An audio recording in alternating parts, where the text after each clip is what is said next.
धूप नशा आवर थी। मुझ पर गुनूद की सितारी होने लगी। उस वक्त आसमान इतना नीला हो रहा था जैसे उसे छू लो तो पौरे नीली पड़ जाएं। सूरज मशरिक में 45 के जाविये पर था। रात की बारिश में ईंटों की छत धुल गई थी और धूप ने ईंटों को सीकल सा कर दिया था। इतनी खुली छत पर मैं एक कुर्सी और एक तपाई रखकर अखबार पढ़ने लगा तो वो मुझे अजनबी अजनबी सा लगा। सो मैं नीचे जाकर एक रिसाला उठा लाया और तब धूप को शरारत सूझी और मैं गुनूदा सा होने लगा। मैंने आंखें बंद की तो मुझे अपने पपूटे लहू की तरह लाल नजर आए। मैंने सोचा कितनी अजीब बात है कि हम बंद आंखों से भी देख सकते हैं, जैसे इस वक्त मैं अपने पपोटे को देख रहा हूं। कोशिश की जाए तो बंद पपूटों से शायद और भी बहुत कुछ देखा जा सकता हो। मैंने गुनूदगी से जंग करने की ठानी। अभी कुछ देर पहले तो मैंने नाश्ता किया था। ये भी कोई सोने का वक्त है? ये इल्मुल अब्दान का कोई राज होगा कि जब सरमा की धूप में इंसान अपनी नजरें किताब पर या किसी एक नुक्ते पर मरकूज कर दे तो उसे नींद आने लगती है। नींद से बचने के लिए मैं रिसाले की एक गज़ल गुनगुनाने लगा, मगर मेरी गुनगुनाहट बहुत मध्यम थी। मुमकिन है पड़ोस की छत पर खवातीन मेरी तरह बैठी धूप सेंक रही हों। मेरी और पड़ोस की छत के दरमियान जो हद फासिल थी वो इंसान के औसत कद से भी हाथ भर ऊंची थी। फिर जहां पर्दे के सिलसिले में इतनी एहतियात बरती गई हो वहां बुलंद आवाज से गुनगुनाना मायूब भी ठहरेगा। धप धप की आवाज से मैं चौंका। पहले इधर उधर देखा, फिर उठकर नीचे सहन में झांका। मेरे घर का दरवाज़ा बंद था। मैं पलटा तो धप धप की एक और आवाज़ आई। अब मैंने उसकी समत मुअय्यन कर ली थी। यह आवाज़ छतों की हद फासिल की दूसरी जानिब से आ रही थी। मैं समझा बच्चे खेल रहे हैं, सो वापस आकर कुर्सी पर बैठ गया। एक बार फिर थप थप हुई और फिर एक नस्वानी आवाज़ आई। सुनिए।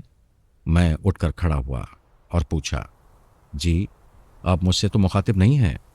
आप ही से मुखातिब हूँ, आवाज़ आई। मुझे मालूम है आप इस मकान में 2-4 रोज़ पहले ही तशरीफ़ लाए हैं और आपसे कोई जान पहचान भी नहीं, लेकिन सोचा आपको तकलीफ़ देकर देखती हूँ। आपका कोई मुलाजिम है घर के कामकाज के लिए? जी नहीं, मैंने कहा। होटल से खाना खा लेता हूँ। इस वक्त आपके पास कोई दोस्त बैठे हों तो उनसे कह दीजिए। जी नहीं, मैंने बताया ना, अकेला हूँ। मगर आप कहिए, कोई काम है क्या? जी हाँ, आवाज़ आई।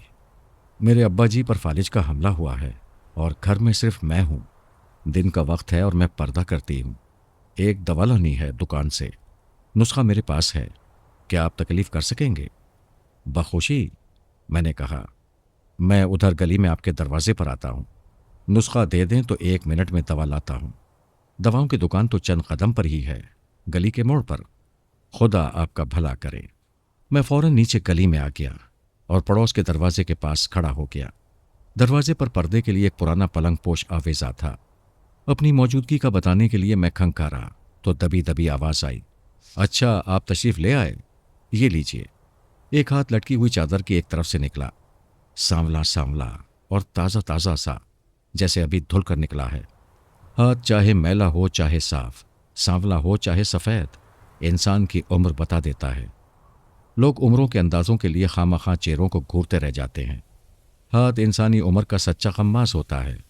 वो कंप्यूटर किसी सेहत के साथ इंसानी उम्र का ऐलान कर देता है। इस सांवले और ताज़ा हाथ वाली की उम्र 20-22 बरस के आसपास होगी। मैंने उस हाथ के अंगूठे और अंगुश्त शहादत की पोरों के दरमियान थमा हुआ नुस्खा और 1 रुपए का नोट ले लिया और कहा, मैं अभी हाजिर होता हूँ। जी शुक्रिया। आवाज़ को शऊरी तौर पर दबाकर सरगोशी बना दिया गया था।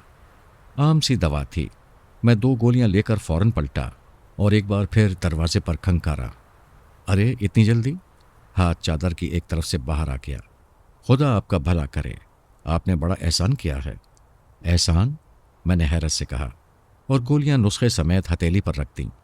एहसान का वज़न तो बहुत भारी होता है बीबी।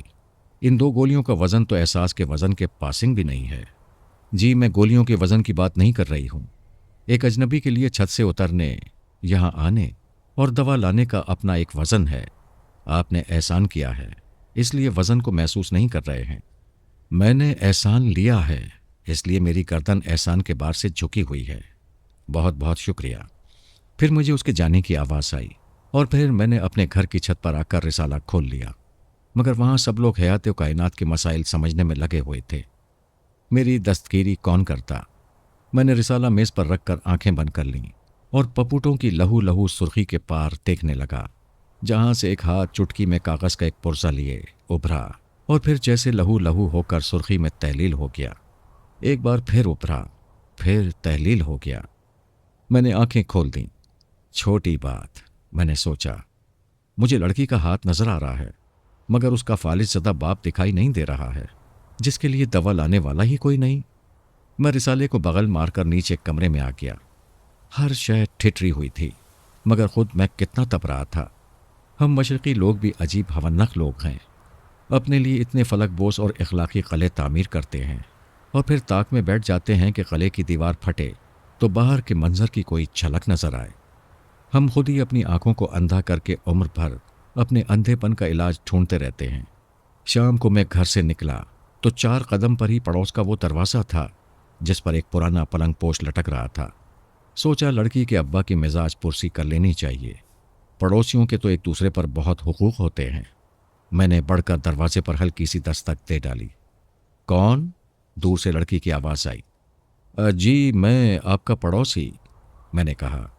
अब आपके अब्बा जी के मिजाज कैसे हैं? अच्छा तो आप हैं। उसकी आवाज़ में इत्मीनान था। मैं ऊपर छत की दीवार पर बहुत देर तक धप धप करती रही। फिर सोचा आप कहीं चले गए हैं। जी मैं तो नीचे कमरे में था, मैंने कहा। आप मेरा दरवाज़ा खटखटा देती? वो कहने लगी, इसके लिए मुझे दिन को गली में जाना पड़ता और मैं अर्ज़ कर चुकी हूँ कि मैं पर्दा करती हूँ। जी मैं मसले की नज़ाकत को समझ गया। वो कहने लगी, अब ये भी अच्छा नहीं लग रहा है कि आप गली में मेरे दरवाजे पर खड़े हैं और मैं पर्दे के पीछे से आपसे बातें कर रही हूँ। और आप जानते ही हैं कि हमारे लोग पर से कव्वा बनाने के फ़न में बड़े माहिर होते हैं। यकायक मुझे इकट्ठा बहुत सा एहसास जुर्म हुआ। मैंने एक कदम हट कर कहा, आप ठीक कहती हैं, मैं चलता हूँ। मगर आपने ये तो पूछा ही नहीं कि मैं आपको क्यों बुला रही थी। उसने लटकते हुए पलंगपोश का एक किनारा हाथ में ले लिया। कंप्यूटर चलने लगा। जी जी, मैंने कहा, फरमाइए, मेरे लायक कोई खिदमत?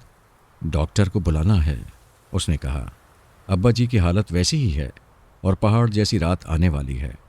मैं कल शाम के अंधेरे में बुर्का ओढ़कर डॉक्टर अब्दुल कुद्दूस को बुला लाई थी। उन्हीं को फिर बुलाना है। गरीब ही हैं वो। आपको तकलीफ होगी, लेकिन क्या करूं, अब्बा जी को तन्हा छोड़ते हुए डरती हूं। डॉक्टर साहब फौरन आ जाएंगे। अब्बा जी से उनकी जान पहचान है। जी अभी लाता हूं, मैंने कहा। मैंने उनके क्लिनिक का बोर्ड देखा है। डॉक्टर साहब एक मोहम्मर और नहीफ और नजात बुजुर्ग थे। वो नुस्खा लिख रहे थे और एक तनोमंद मरीज उनके सामने बैठा था। मुझे यूं लगा जैसे ये मरीज दरअसल डॉक्टर है और डॉक्टर साहब दरअसल मरीज हैं।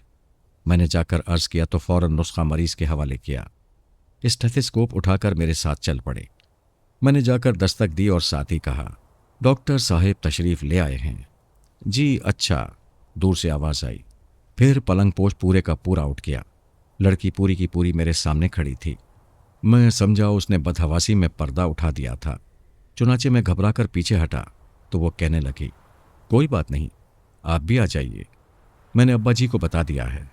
फिर वो डॉक्टर साहब की तरफ बढ़ी। अब्बा जी सुन भी रहे हैं, देख भी रहे हैं, बस बोल नहीं सकते। और जब वो डॉक्टर साहब के हमरा दूसरे कमरे की तरफ जाने लगी तो मेरे दिल ने गवाही दी कि कंप्यूटर का ऐलान हर्फ ब हर्फ, नुक्ता ब नुक्ता दुरुस्त था। ये घर बिल्कुल मेरे घर के मुशाबे था। गली में खुलने वाला दरवाज़ा दरअसल पहले कमरे का दरवाज़ा था। दूसरा कमरा मुल्हक था। बगल में बावर्ची खाना और कायनात ख़त्म। अगर हैवानात अशरफुल मखलूक़ात होते और इंसानों को पालतू जानवरों की तरह रखते तो उनके लिए ऐसे ही दड़बे बनाते। डॉक्टर साहब और लड़की तो दूसरे कमरे में चले गए और मैं खड़ा ये सोचता रह गया कि एक ही दिन में एक जवान पर्दा नशीन का यूं बेतकल्लुफ़ी से सामने आ जाना ज़रूरतन भी हो सकता है और मजबूरन भी। ज़रूरतन यूं कि बाप की बीमारी में कोई काम आने वाला तो होना चाहिए, और मजबूरन यूं कि आखिर सभी के सीने में दिल होता है और बाप बीमार भी पड़ा हो तो दिल के अहकाम टाले नहीं जा सकते। आप तो बाहर खड़े रह गए। लड़की दूसरे कमरे के दरवाजे में नमूदार हुई। अपनों से क्या पर्दा, आ जाइए ना। एक कोंदे की तरह यह फैसला मेरे दिलो दिमाग में लपक गया कि मामला ज़रूरत का नहीं है, मजबूरी का है। मुझे महसूस हुआ कि उस एक लम्हे में मेरा कद 1 आध इंच बढ़ गया है। लड़की के अब्बा जी खासे वजी मगर बेहद कमज़ोर बुजुर्ग थे। छोटी सी आधी सफ़ेद आधी सियाह दाढ़ी थी। मुझे देखा तो उनकी आंखों ने उनके होंठों के फ़राइज़ अंजाम दिए। वो मुस्कुरा रहे थे। डॉक्टर साहिब को भी ये मुस्कुराहट नजर आ गई। बोले, सबीहा बेटी, कुरैशी साहिब इस नौजवान को देखकर खुश हुए हैं। मैं समझा सबीहा झेंपेगी, मगर वो बज़ाहिर ज़रा सी भी तो नहीं झेंपी। सिर्फ इतना बोली, मैं अब्बा जी को बता चुकी हूं कि हमारे ये पड़ोसी साहिब बड़ा दर्दमंद दिल रखते हैं। अब तो मैं सुबह शाम ज़रा सी दस्तक देकर पर्दा उठाता और अंदर चला जाता। मैं कुरैशी साहिब की दवा के अलावा उनके घर का सौदा भी लाने लगा। एक दिन सबीहा ने मुझसे बाल पीने तक मंगवाई। अलबत्ता बातचीत तकलीफ मुआफ और आपने बड़ा एहसान किया है से आगे ना बढ़ी। सबीहा मुझे देखते ही बहुत फराखदिली से मुस्कुराती थी और मुझे काम पर रवाना कर देती थी। और रात को जब मैं बिस्तर पर लेटता था तो उसकी एक एक हरकत का बहुत गहरा नफ्सियाती तज्जिया करता था। सौदे की रकम देते हुए उसकी पोरें मेरे हाथ से यूं ही तो नहीं छू गई थीं। परसों शाम को वो मेरे सामने दुपट्टे के बगैर यूं ही तो नहीं आ गई थी। मुझे जो उसने कहा था कि अगर आप ना होते तो मैं रुल जाती, तो इतनी बामायने बात उसने यूं ही तो नहीं कह डाली थी। नहीं, मैं उसे रुलने नहीं दूंगा। ऐसी हीरा लड़कियां रुलने के लायक नहीं होती। एक रात मैंने तय किया कि अब इजहार में ताख़ीर नहीं करनी चाहिए, कहीं वो ये ना समझ बैठे कि मुझ में जुर्रत की कमी है। चुनाचे सुबह को सौदा लाकर देने के बाद मैं घर आया तो आईने के सामने खड़े होकर इजहार की मश्क करता रहा। फिर बाहर गली में जाने के लिए अपने घर का दरवाज़ा खोला तो इस वक्फे में पहली बार महसूस हुआ कि सबीहा के दरवाजे पर दस्तक देने के लिए शेर का कलेजा चाहिए। और अभी मैं अपने मुरझाए हुए हौसले को ताज़ा दम करने के मरहले में था कि वो मेरे सामने आ गई। अवैस साहब, ज़रा जल्दी से आ जाइए। फिर फौरन ही वो मशीन की तरफ पलट गई। मैं बाहर लपका, पर्दा उठाकर अंदर गया तो वो दूसरे कमरे में थी। मैं सीधा वहां पहुंचा तो वो अपने अब्बा जी पर झुकी चमचे से उन्हें पानी पिला रही थी। मुझे देखा तो कहने लगी, अब्बा जी बेहोश हो गए थे, मैंने घबराकर आपको बुला लिया, अब ठीक हैं। फिर कुरैशी साहिब पर झुककर पूछा, अब्बा जी अब आप ठीक हैं ना? कुरैशी साहिब के तेवर अगरचे मुंजमद थे, मगर उनके चेहरे के किसी न किसी हिस्से से उस जवाब का तासुर मिल रहा था कि ठीक हूं बेटी। बड़ी एहतियात से गर्दन तक लिहाफ उड़ाकर वो कहने लगी, चाय पियेंगे ना अब्बा जी? फिर जैसे उसने जवाब सुन लिया हो, मैं रोने बैठ जाऊंगी यहीं आपके सीने से लगकर। ये अवैस साहब मुझे भी चुप नहीं करा सकेंगे। हाँ, लाऊं चाय? फिर वो खुश होकर सीधी हो गई और मुझसे कहने लगी, अब्बा जी राजी हो गए हैं। कमरे से बाहर निकली तो मैं भी साथ ही चला आया। मुझे एक मुंडे पर बैठने को कहा तो मैंने इनकार कर दिया। चाय मैं बनाऊंगा, मैंने कहा। वो खड़ी सोचती रह गई, फिर मुस्कुराई और बोली, आइए मिलकर बना लेते हैं। मेरे बावर्ची खाने का सब बावर्ची खाना था। चुनाचे एक बार तो मैं समझा वो मेरे घर में है और मेरे लिए चाय बना रही है। इजहार के लिए ये मुनासिब तरीन वक्त था। मगर क्या ये मुनासिब तरीन वक्त था? केतली को चूल्हे पर रखकर वो कहने लगी, आज आप इतने चुप क्यों हैं अवैस साहब? चुप?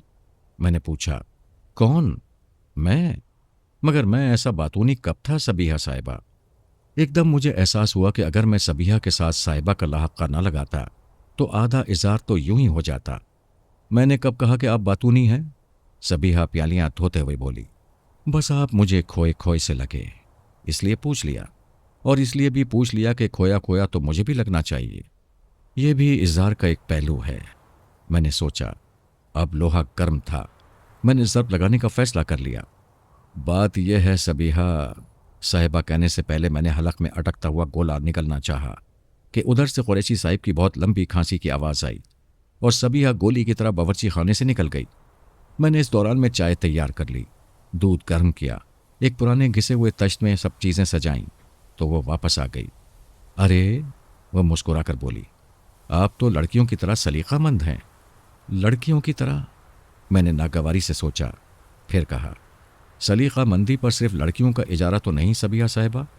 नागवारी की वजह से मैं साहिबा के लफ्ज़ को रोक ना सका। मैंने आपकी सिन्फ पर तो हमला नहीं किया वैस साहेब, वो कहने लगी।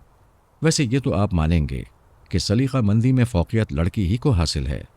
फिर तश्त उठाकर कहने लगी, आइए आप उधर कमरे में तशरीफ़ रखें, मैं अब्बा जी को चाय पिलाकर हाजिर होती हूँ। आइए।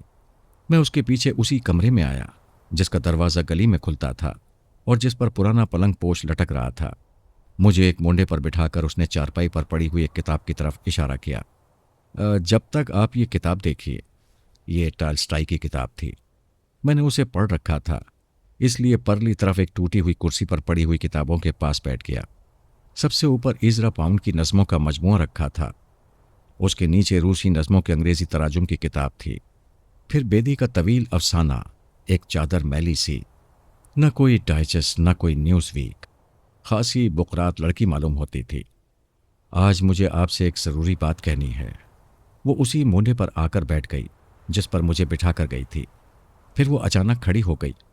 मेरे ख्याल में आप मोढ़े पर बैठे हैं, मैं चारपाई पर बैठती हूँ। वो चारपाई पर बैठ गई, मगर फिर फौरन ही उठ खड़ी हुई और दूसरे कमरे की तरफ बढ़ी। अरे मैं चाय तो वहीं छोड़ आई। जब तक वो तश्त लेकर वापस आई मैं मोढ़े पर बैठ चुका था। बैठने के बावजूद मुझे महसूस हो रहा था जैसे खड़ा हूँ।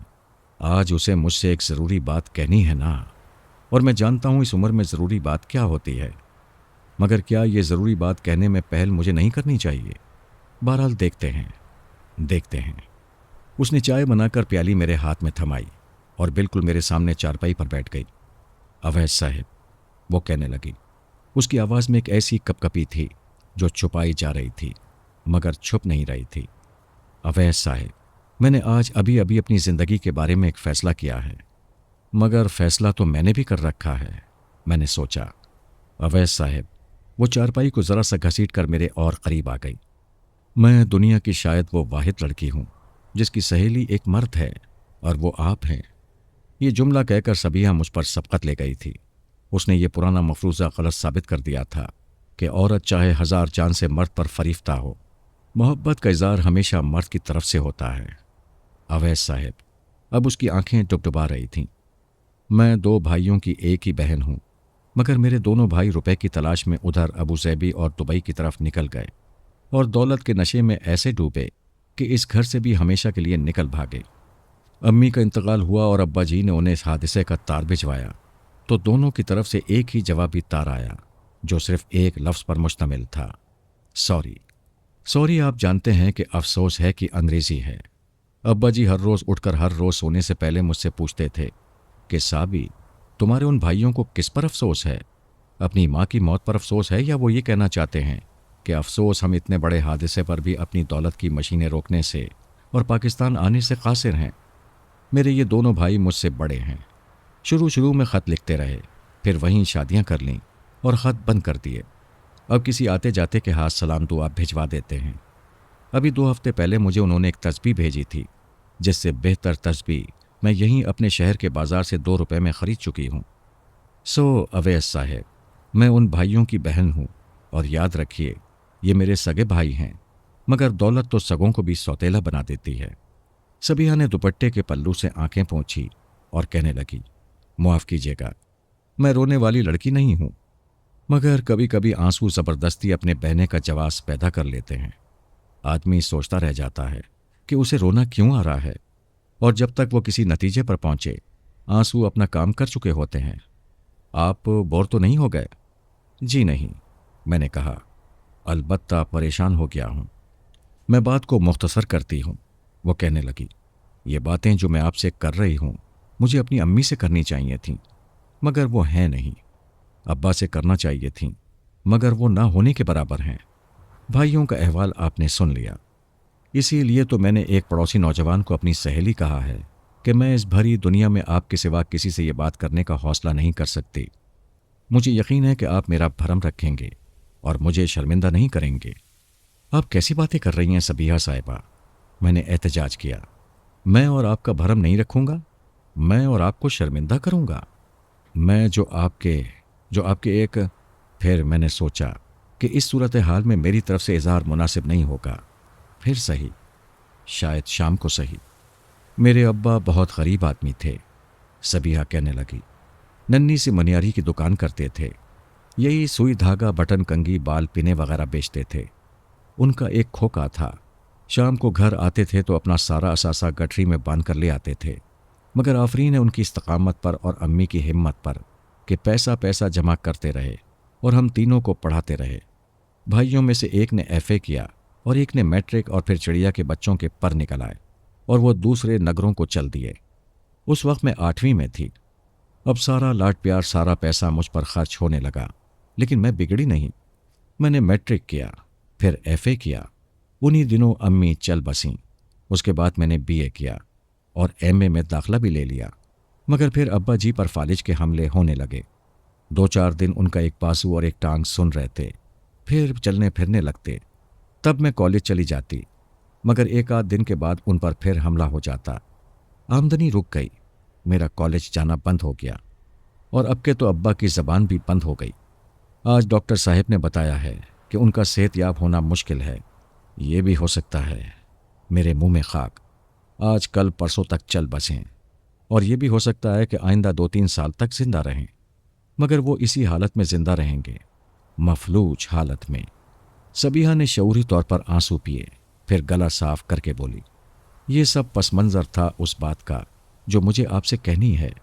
अगर मैं बराह रास्त कह देती तो आप मुझे बेहया समझते। बात यह है कि अभी मोहल्ले में यह बात ज़्यादा नहीं फैली है कि खोखे में बनियारी की दुकान करने वाला कुरैशी मफलूज हो चुका है। जिस रोज़ सारे महल्ले को यह बात मालूम होगी कि मैं एक ऐसी लड़की बनकर रह जाऊंगी जो रात के अंधेरों में सड़क पर से गुजरते हुए गुंडों के नरगे में आ जाती है, मेरे घर में पत्थरों पर लिपटे हुए मोहब्बतनामे गिरने लगेंगे। मेरे घर के दरवाजे पर लोग मुझ पर आवाज़ें कसेंगे। कितनी अजीब बात है कि एक शख्स इस घर में जिंदा मौजूद है, मगर मैं इस घर में अकेली रह गई हूँ। और हमारा माशरा जो अपने आप को बड़ा मुक़द्दस कहता है, अकेली बेआसरा लड़की पर यूं झपटता है जैसे गिद्ध मुर्दार पर झपटते हैं। सो मैंने फ़ैसला किया है अवैस साहब कि मुझे फ़ौरन शादी कर लेनी चाहिए। जी बिल्कुल दुरुस्त फ़ैसला है। मैंने सबीहा की भरपूर तायद की, और तायद करते हुए मेरी आवाज़ इतनी बदल गई कि खुद मैंने इस तब्दीली को महसूस कर लिया। खुदा आपका भला करे। सबीहा ने इत्मीनान की सांस ली। मुझे गलत मत समझिएगा, मुझे एक निगरान हाथ चाहिए। मैं लूट का माल नहीं बनना चाहती। मेरे भाई मुझे अगर इस दरिंदा माशरे के आगे डाल गए हैं तो इसका मतलब ये नहीं कि मैं इस दरिंदे का शिकार हो जाऊं।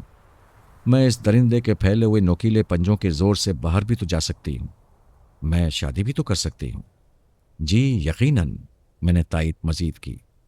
मुझे बस इतनी बात आपसे कहनी थी कि कोई अच्छा सा रिश्ता नज़र में रखिए।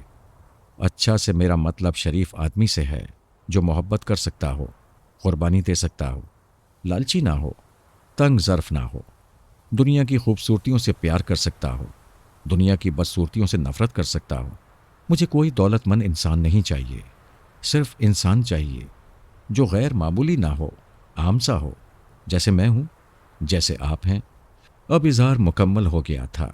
अब मुझे मज़ीद तफसील पूछने की क्या ज़रूरत थी। मैं मुंडे पर बैठा हुआ कमरे में तैरता फिरता था। एक बार जी चाहा कि बढ़कर सबीहा को सीने से लगा लूं और उसे बताऊं कि तुमने मेरे दिल की बात कह दी, और किसी ने सच कहा था कि दिल को दिल से राह होती है। मैं उठ खड़ा हुआ। दरअसल मैंने तय कर लिया था कि शाम तक उसे ये बताने आऊँगा कि मैंने तुम्हारे लिए रिश्ता ढूंढ लिया है।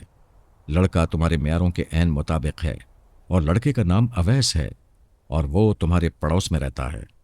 वैसे मुझे सबीहा की जहानत पर हैरत हो रही थी कि इज़हार मोहब्बत का ये बिलवास्ता तरीक़ा आज तक और किसे सूझा होगा। एक रिश्ता मेरी नज़र में है, मैंने कहा। शाम तक आपको बता सकूँगा। सबीहा खिल उठी।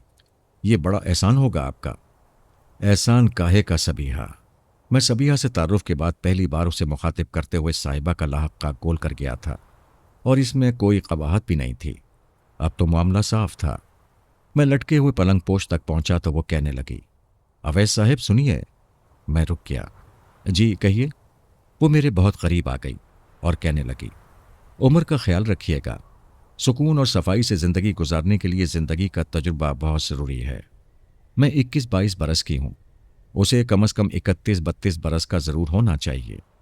मेरी और आपकी उम्र के लड़के आमतौर पर बहुत अथले होते हैं, ना तजुर्बे का, नुमाइशी से, लौंडे से। समझ गए ना आप? मैंने दीवार का सहारा लेकर आंखें बंद कर लीं। फिर सूरज जैसे छत को तोड़कर मेरे सर पर उतर आया। सारा मंजर लहू लहू हो रहा था, और वो उस लहू के सैलाब को उबूर करती हुई दूसरे कमरे में तहलील हो गई थी।